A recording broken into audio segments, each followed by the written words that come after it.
Terus nanti ada metode CBT itu ada soal Pak, soal gimana lima soal nanti yang ya salah satu kelompok dan kita akan berubah urutannya. Nah nanti kira-kira kelompoknya mau sebalik aja biar gampang.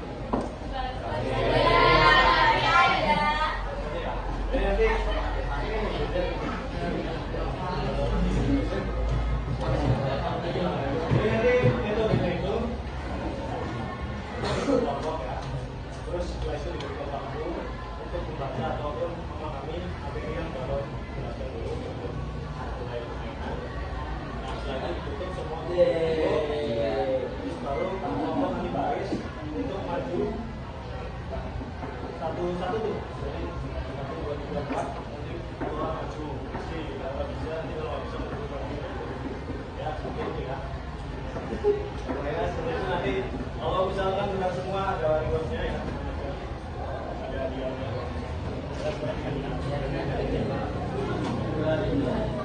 Oke, sebelumnya assalamualaikum warahmatullahi wabarakatuh. Waalaikumsalam warahmatullahi wabarakatuh.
Setiawan, Arif, Aulia, Nafa, Nabina, Rasul, Hasil, Baikra, Maris, Bibian, Imam, Laila, Lukman, Fajar, Luki, Fardan,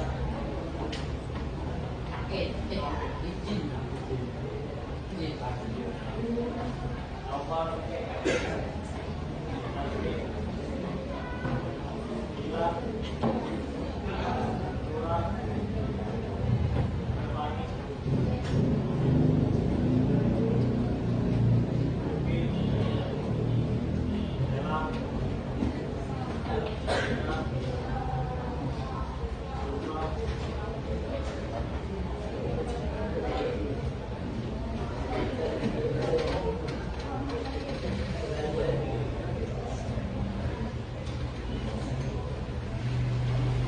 baik, ada 2 orang yang nggak hadir ya, karena halangan mungkin ya.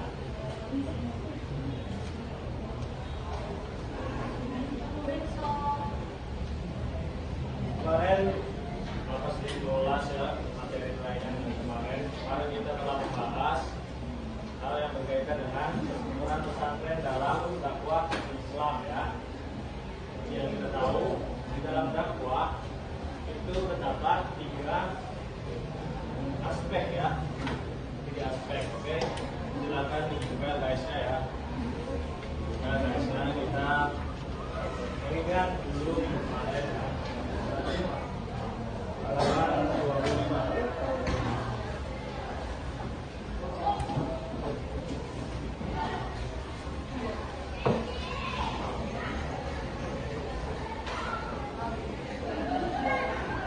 Dakwah itu memiliki pengertian yaitu mengajar secara bahasa. Sedangkan secara istilah, dakwah adalah mengajak manusia dengan cara yang bijaksana ke jalan yang benar atau ke jalan Allah. Nah, ketika mengajak tersebut ada beberapa aspek yang dimiliki oleh dakwah ya. Jadi dakwah tidak sembarangan mengucap kata motivasi ya, tetapi harus memiliki mengikut aspek. Yang pertama itu adalah aspek apa? Keagamaan ya.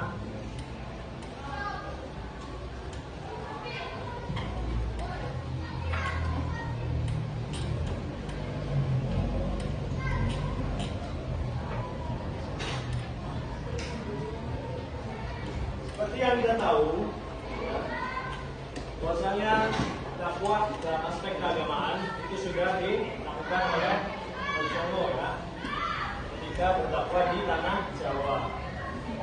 Beliau semua itu melakukan dakwahnya dengan cara melihat bagaimana keadaan di sekitar sosial ya. Jadi melihat terlebih dahulu keadaan, kemudian mengikuti bagaimana cocoknya pada masyarakat ini diterapkan metode dakwahnya. Tidak bisa semerta-merta langsung berdiri di atas mimbar ya, tetapi perlu melihat terlebih dahulu bagaimana keadaan sosial ya, seperti itu. Oke, untuk dalam aspek keagamaan. Aspek keagamaan ini bukan hanya kaitannya soal orang yang berdiri di depan masjid ya atau di atas mimbar, tetapi orang yang melihat bagaimana suatu masyarakat itu memiliki suatu permasalahan. Misalkan ada wali songo yang berdakwahnya dengan cara membuat tembang ya, atau dengan permainan tradisional. Nah, itu semua kan tidak semerta-merta nilainya itu diungkapkan secara langsung, tetapi secara melalui media yang tidak terlihat gitu. Jadi nilai yang dilakukan dalam dakwah keagamaannya itu nggak langsung kayak mengucapkan bahwasanya ketika melakukan atau ketika makan babi hukumnya haram, nah, seperti itu ya. Tetapi ada poin-poin yang tersembunyi dalam lingkungan dakwah yang dilakukan oleh wali songo ya, seperti itu ya, aspek keagamaan. Lalu selanjutnya apa? Pemberdayaan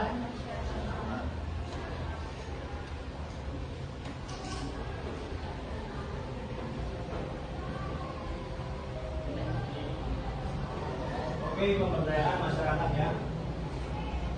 Jadi seperti ini, lingkungan dakwah kita membahasnya khususnya di daerah pesantren ya. Pernah kita mempelajari suatu metode pembelajaran pesantren namanya majelis taklim ya. Nah, pemberdayaan masyarakat itu masih nyambung dengan majelis taklim ya, apalagi ketika di lingkungan pondok pesantren. Pondok pesantren itu lingkungannya harus ada pemberdayaan masyarakat. Contoh yang paling mudahnya itu adalah ketika di suatu pesantren di pelosok itu kan biasanya tidak ada Alfamart atau Indomaret ya, tetapi ada usaha-usaha masyarakat kecil yang membuka toko kayak ya sembako itu mie ya. Itu akan laris ya ketika lingkungan tersebut lingkungan pesantren, beda halnya dengan lingkungan yang biasa ya. Apalagi kalau misalkan toko laundry ya atau usaha laundry. Nah, biasanya itu lebih ramai daripada toko ataupun tempat yang tidak ada di lingkungan pesantren ya. Maka dari itu pondok pesantren bisa menjadikan sumber daripada pemberdayaan masyarakat. Nah, poin ini juga akan nyambung kepada tujuan daripada dakwah ya. Tujuan daripada dakwah itu adalah apa? Pola pikir ya. Nah, pola pikir masyarakat ketika berada di lingkungan dakwah itu harus bisa dirubah ya. Apalagi ketika mereka membawa masalah dari rumah kemudian di tempat dakwah itu kita mencari solusi bagaimana masalah tersebut bisa keluar ya, seperti itu ya. Lalu selanjutnya yang ketiga adalah mengembangkan sikap toleran ya.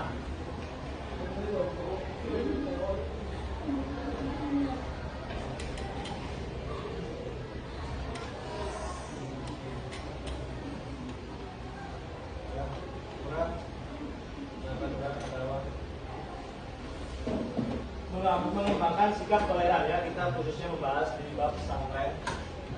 Di dalam lingkungan pesantren itu berbagai macam etnis, bahasa, suku ya, yang tiba-tiba berada di satu lingkungan 24 jam, tidur bersama, makan bersama, tentu harus memiliki sebuah sikap toleran. Tetapi nilai toleran ini seharusnya tidak hanya diterapkan di lingkungan pesantren, tetapi di lingkungan masyarakat sekitar ya. Apalagi ketika kita juga memiliki sebuah kegiatan sosial seperti apa? Seperti sekolah ya. Kita di sekolah juga tentunya walaupun kita tidak hidup 24 jam, tetapi kita bertemu dengan orang yang berbeda-beda ya, baik sikapnya ataupun sebuah perilakunya. Nah, sikap toleran ini harus tentunya kita miliki ya, apalagi kita sebagai seorang pelajar ya, sebagai seorang pewaris daripada masa depan di Indonesia ya, seperti itu. Oke. Untuk aspek dakwah ataupun dakwah di pesantren seperti itu.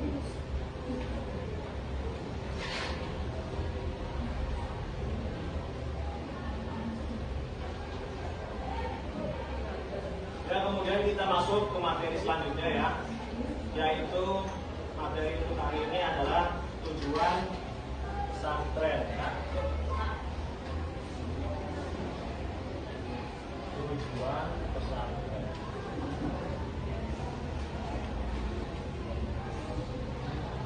Oke.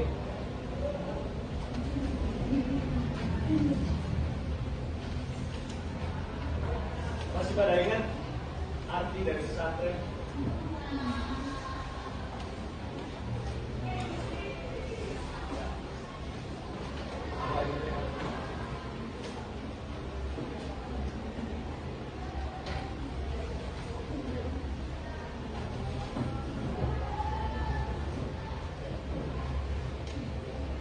Pesantren ya, asrama atau pondok ya, atau pondok.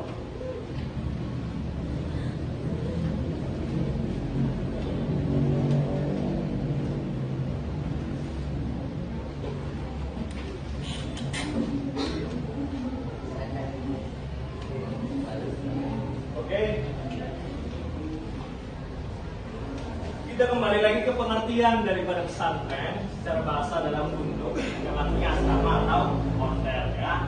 Begitu pula dengan tujuan daripada pondok pesantren ya. Ketika kita membahas soal tujuan, kita perlu terlebih dahulu mengetahui artinya ya. Nah, dari kata tersebut asrama atau hotel, kita bisa tahu bahwasannya di lingkungan pondok pesantren itu harus memiliki sebuah asrama ya, atau tempat tinggal para santri ya. Gunanya untuk apa? Gunanya untuk belajar menimba ilmu daripada seorang kiai ya. Itu arti secara istilah ya. Jadi pondok pesantren itu memiliki pengertian secara istilahnya adalah orang yang belajar atau para santri yang belajar agama dengan seorang kiai sebagai figur sentral ya. Seperti itu untuk pengertian daripada pondok pesantren. Oke. Nah, di dalam tujuan pondok pesantren itu tertuliskan ya, dalam musyawarah atau lokakarya intensifikasi pengembangan pondok pesantren di Jakarta yang berlangsung pada tanggal 2 sampai dengan 6 Mei 1978 ya.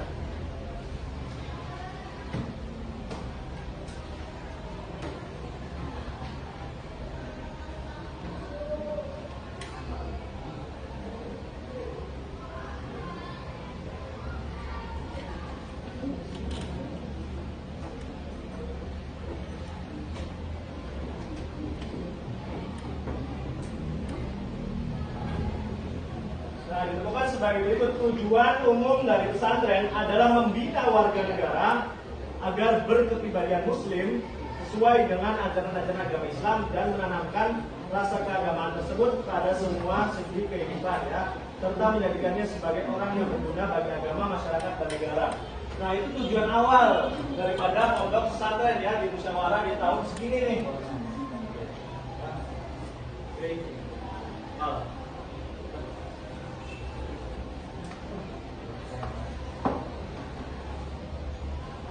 Jadi apa tujuan lo? Ya.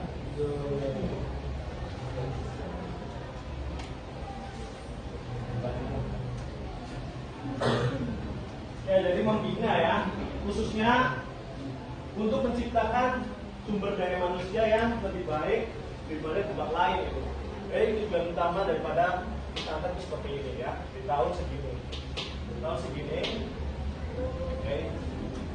Kita posisinya baru merdeka berapa tahun ya, tetapi sudah memiliki tujuan pesantren. Oke, itu asal daripada tujuan pondok pesantren atau tujuan itu. Nah, jadi bisa kita dapatkan 3 poin ya.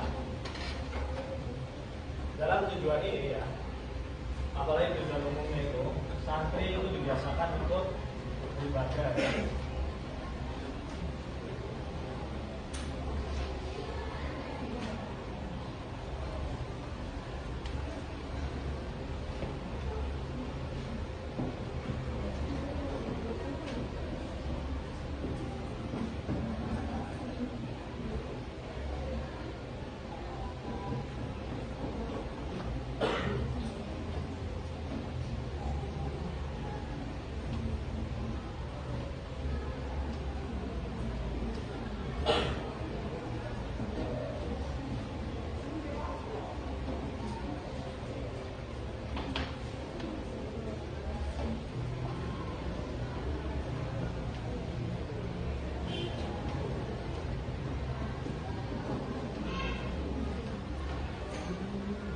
Kembali ke orang nulis ya.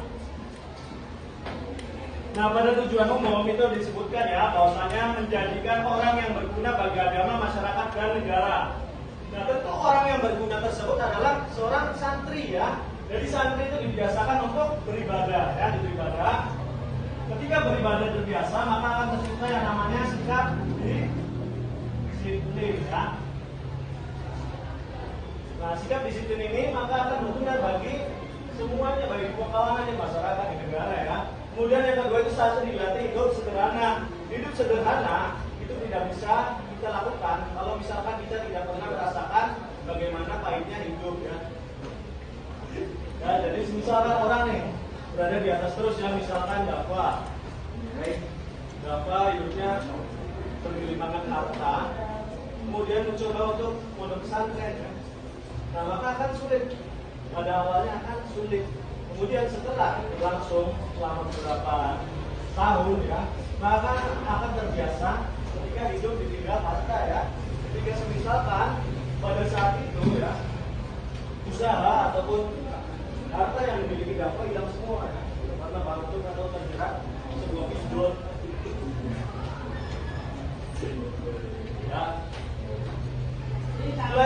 maka akan terbiasa bagaimana hidup susah ya. Misalkan seperti itu ya dapat ya. Itu ada misalkan. Maka dari itu santri dilatih untuk hidup sederhana. Kemudian selanjutnya santri diajarkan menolong sesama ya. Menolong sesama ini di lingkungan pondok ya. Kita mungkin pernah berseliweran di TikTok ya. Bosannya ketika di pondok itu santri disuruh untuk ngecor ya. Pernah lihat? Nah itu sebenarnya kalau misalkan kita nilai daripada sudut pandang masyarakat yang tidak pernah berada di pondok, itu mungkin wah ini mah namanya memperbudak, kita di situ bayar, tapi kita disuruh kerja lebih kan? Dan yang tidak dibayar. Nah tetapi kalau misalkan di mata santri atau di mata orang yang pernah pondok, hal itu untuk diajarkan untuk kalau sama ya. Jadi misalkan kita melihat tetangga kita yang sedang membangun ya. Sebenarnya bukan hanya soal membangun rumah ya, tetapi soal keseluruhan tentang bantuan ya. Saudara kita yang sedang terkena musibah ya, itu pasti kita akan memiliki rasa untuk menolong ya, rasa untuk bagaimana saya bisa menolong walaupun ya sedikit aja bantuan yang bisa saya berikan ya. Seperti itu ya tujuannya ya, untuk menjabaran daripada tujuan umum. Nah kemudian kita masuk ke tujuan khusus nih. Tujuan khusus ada 6 poin ya. Yang pertama apa? Mendidik siswa atau santri anggota masyarakat untuk menjadi seorang muslim yang bertakwa kepada Allah, berakhlak mulia, berdasarkan keterampilan dan sehat lahir batin sebagai warga negara yang berpancasila. Nah, tujuan khusus yang pertama itu untuk mendidik ya, untuk mendidik siswa atau santri anggota masyarakat ya. Jadi tujuannya bukan cuma beribadah ya, tetapi memiliki kecerdasan dan juga akhlak yang mulia ya, untuk tujuan khusus yang pertama.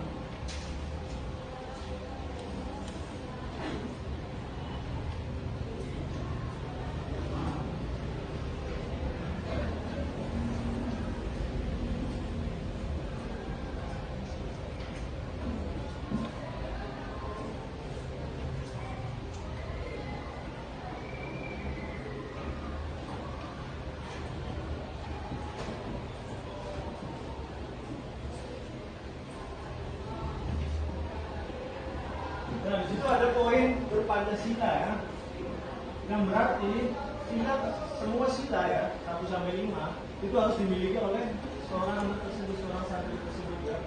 Jadi sila kan bisa baik.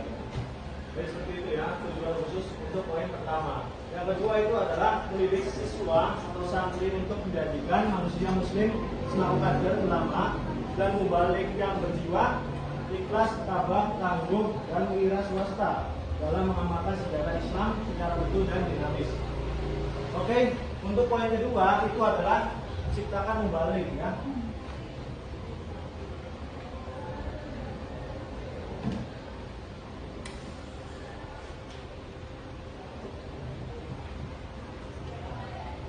Walaupun tidak semua santri itu menjadi penjeramah ataupun dai, ustadz, kiai ketika keluar dari pondok, tetapi tetap pondok tidak mungkin tidak memiliki tujuan menciptakan mubalik ya, atau seorang pendakwah. Karena itu pondok kan titipannya seperti itu ya.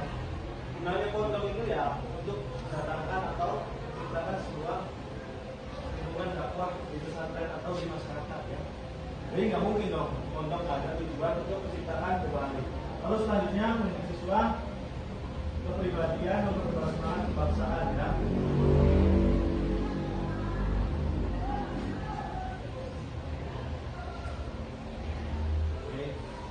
Jadi yang ketiga itu adalah kebangsaan.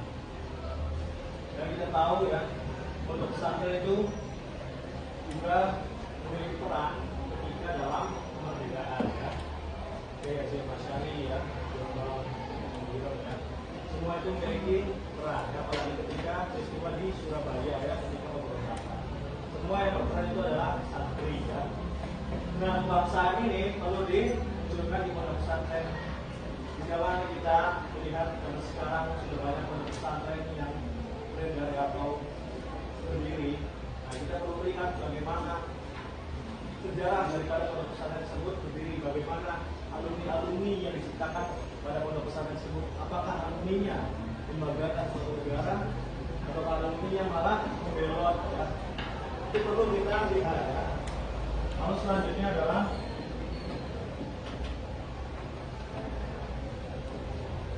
mendidik tenaga-tenaga penyuluh pembangunan mikro dan regional masyarakat lingkungannya.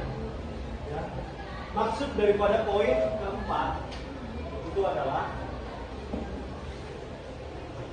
sebuah keluarga ya, tidak semua orangnya itu berpendidikan.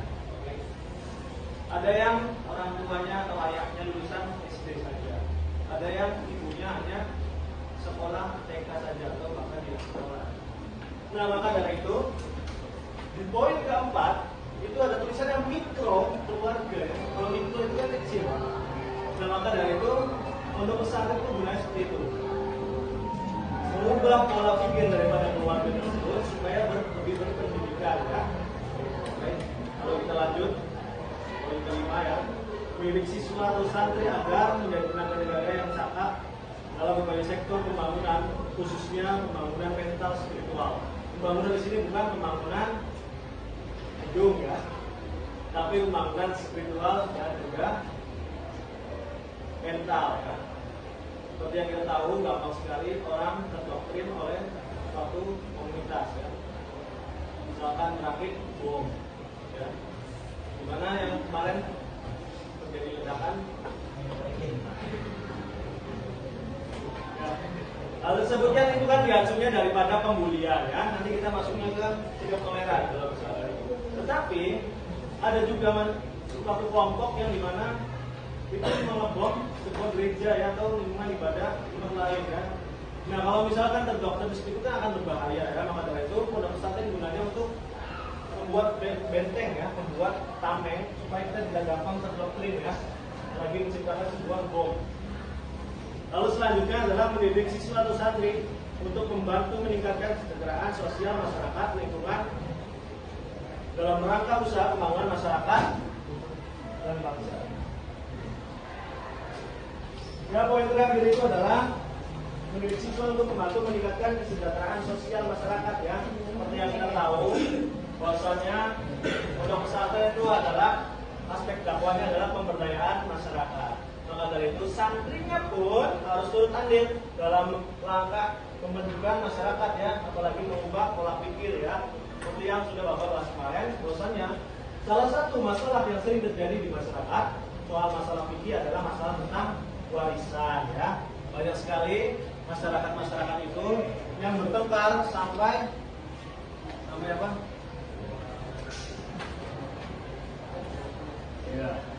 Sampai pukul-pukulan ya, tumpah darah, bahkan sampai meninggal ya, akibat masalah warisan ya.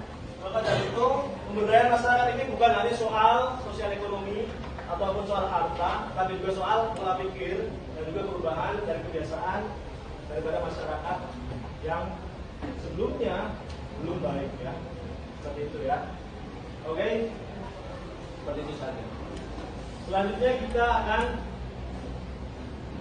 menggunakan metode yang namanya itu metode TGT ya, turnamen games ya.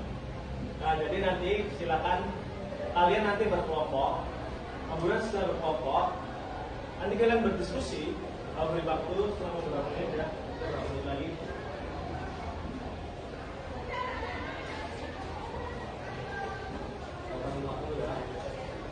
Akan diberi waktu sampai mungkin jam 8.25. Kemudian setelah itu ditutup semua catatannya, lalu maju untuk mengisi soal debat ya. Jadi ini tadi isinya soal kan. Oke.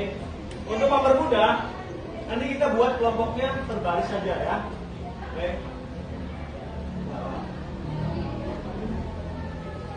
Sama. Ya seperti itu ya. Oke, silakan bisa dimulai ya daripada membaca dan baca dulu. Kemudian nanti kita maju satu ya.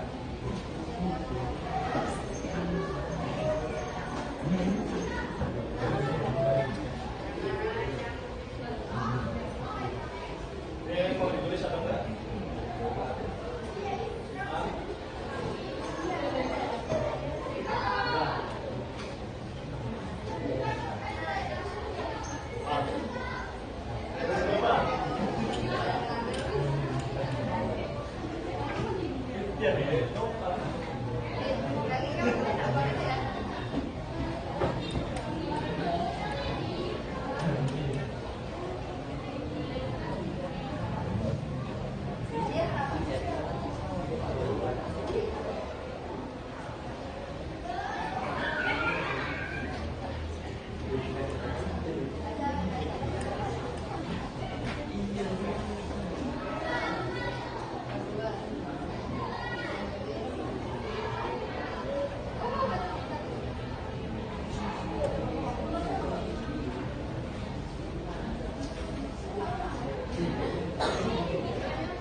Oke.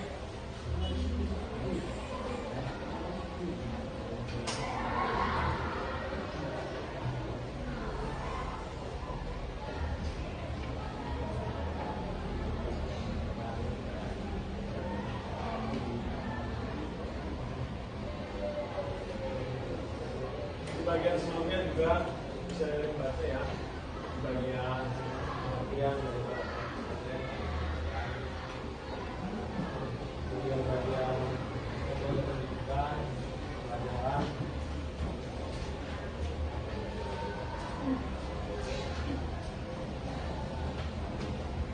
Ya, di bagian pondok pesantren aja ya, sampai ke sejarah pesantren.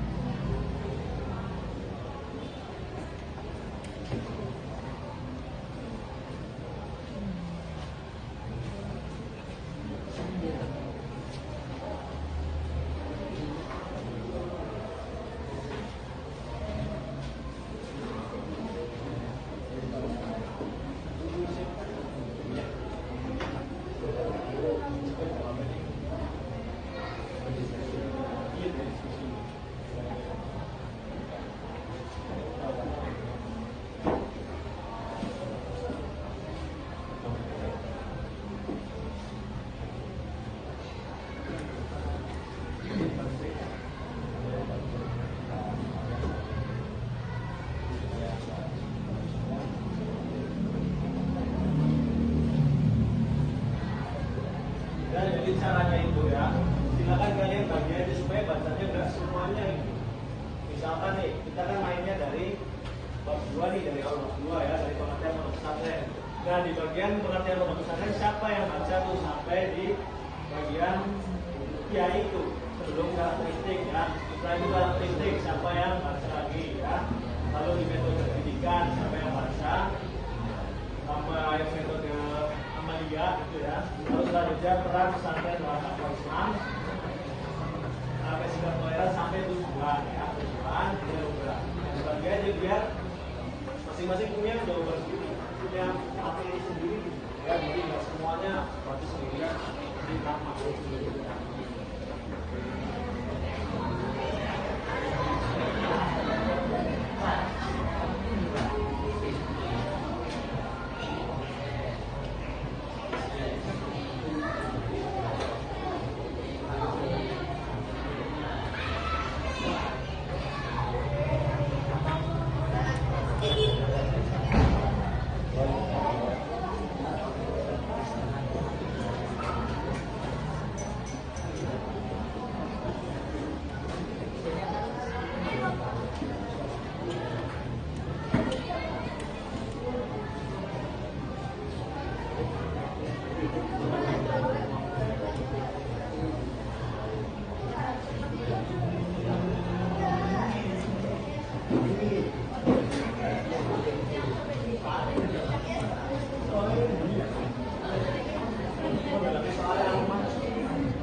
ditutup pintunya.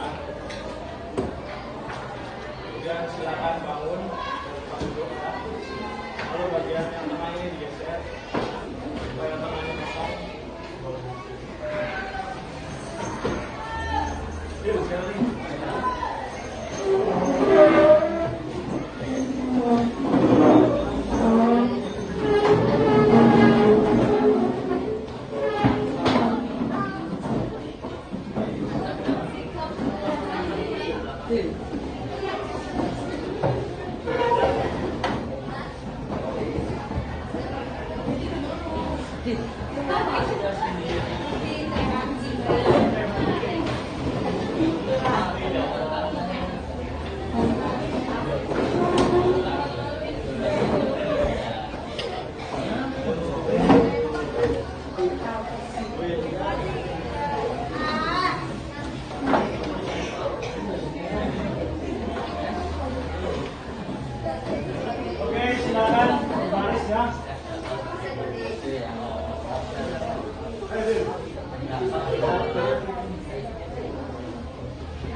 Yang pertama siapa yang depan? Ayo, ayo, depan waktu. Sesuai tinggi dapat depan.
Oke, silakan ya, masing-masing pegang pulpen sudah.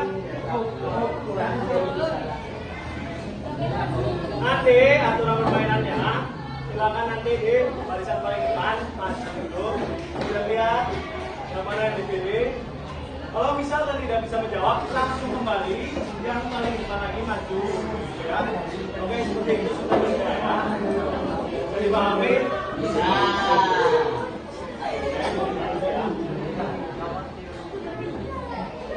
Oke, kita mulai ya. Dalam hitungan 3, 2, 1.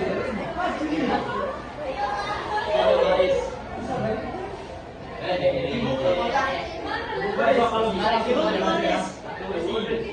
Kalau nggak bisa langsung kembali.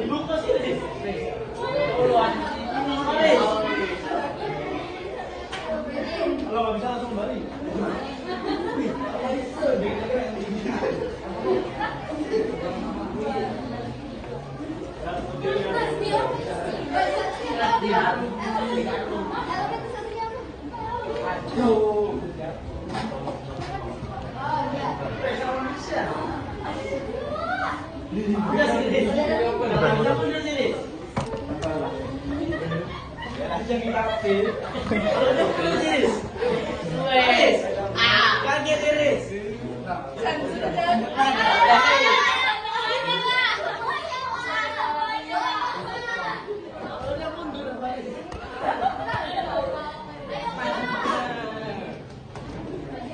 Ya kalau nggak bisa kembali ya. Kameranya mang. Semuanya lah, Jangan langsung itu. 3 mam.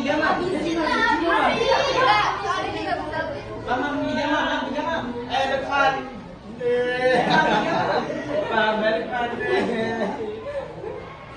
Depan. Kalau nggak bisa kembali, Man. Pengen makan dulu coba. Saya berdoa lah. Ayo, tiga.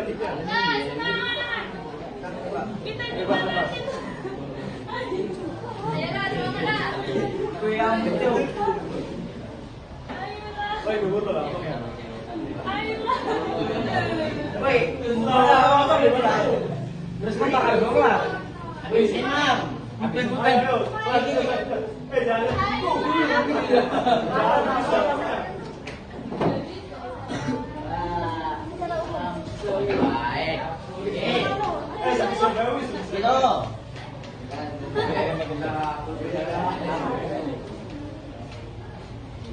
Oke, Laila. Kalau nggak bisa langsung dulu, Laila.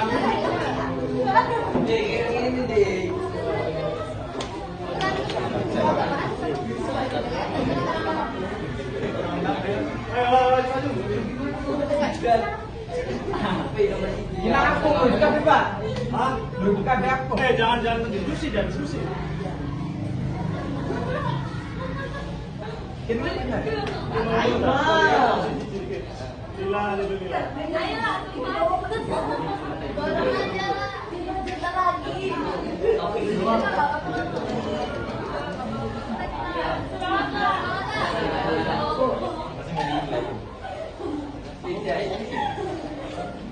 Bang, kalau bisa langsung mundur, Bang. Lihat toh. Pemain.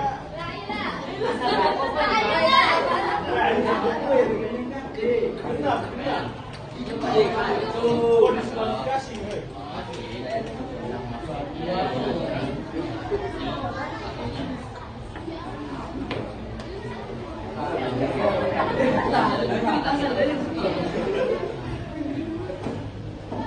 Ini kosong. Iya. Depan. Nomor 2 nggak bisa dong. Hah? Anu di bagian terakhir asli, tapi ini. Kelompok 3. Ayo maju dulu aja, Lila. Beda urutan.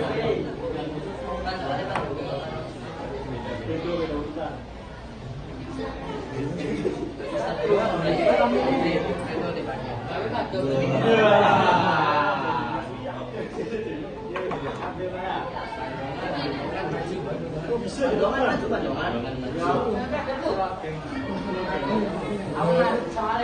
Ayo Lila, jangan diam.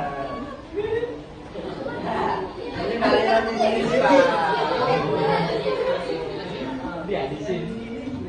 Kalau di sini.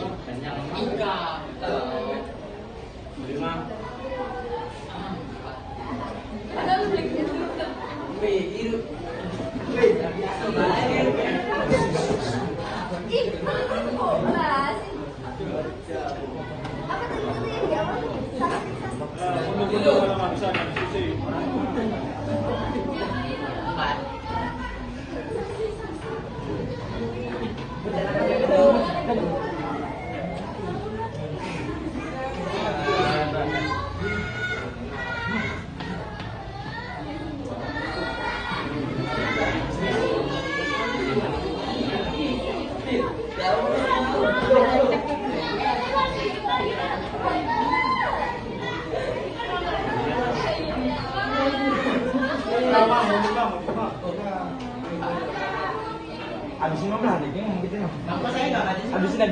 na. Sabar dah. Yang nomor merah habis nih, baru dah.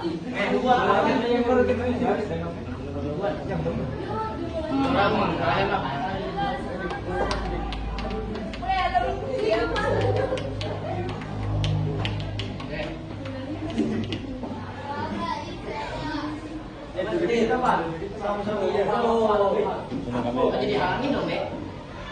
Boleh.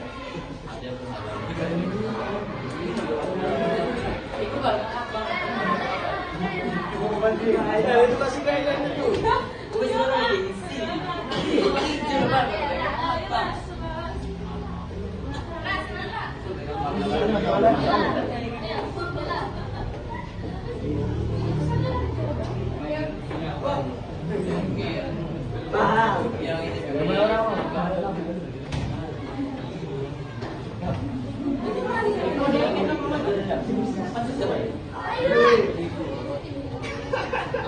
Mundur, bisa mundur.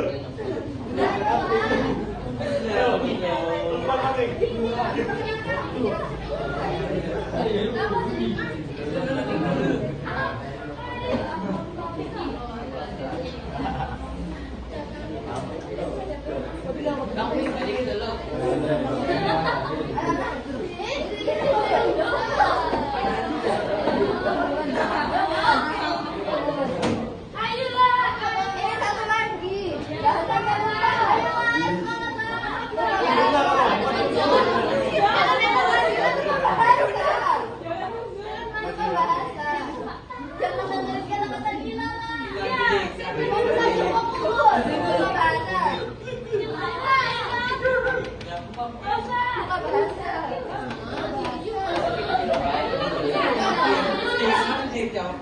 Iya bahasanya apa? Apa sih? Ayo mundur dulu, mundur. Aku selain itu. Belum beli tau. Belum beli. Nomor 2 aku nggak tahu nomor 2. Jauh. Nomor 5 iya benar.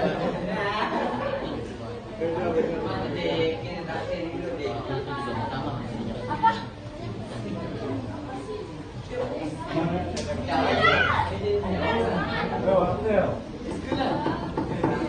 Azam dah maju jam.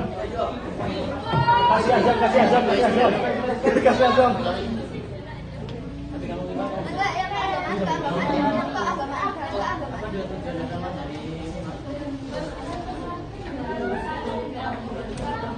Tujuan.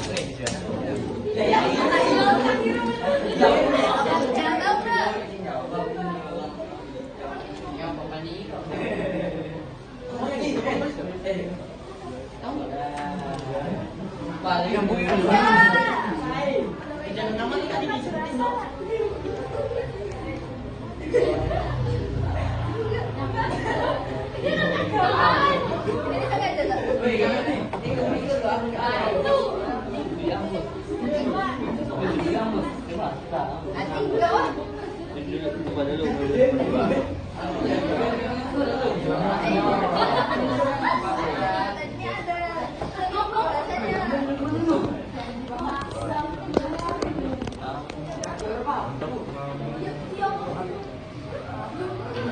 Jangan diskusi.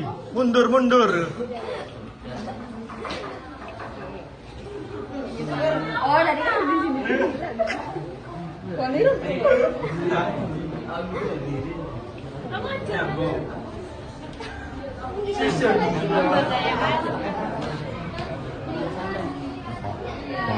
Kasih di zoom, Mbak.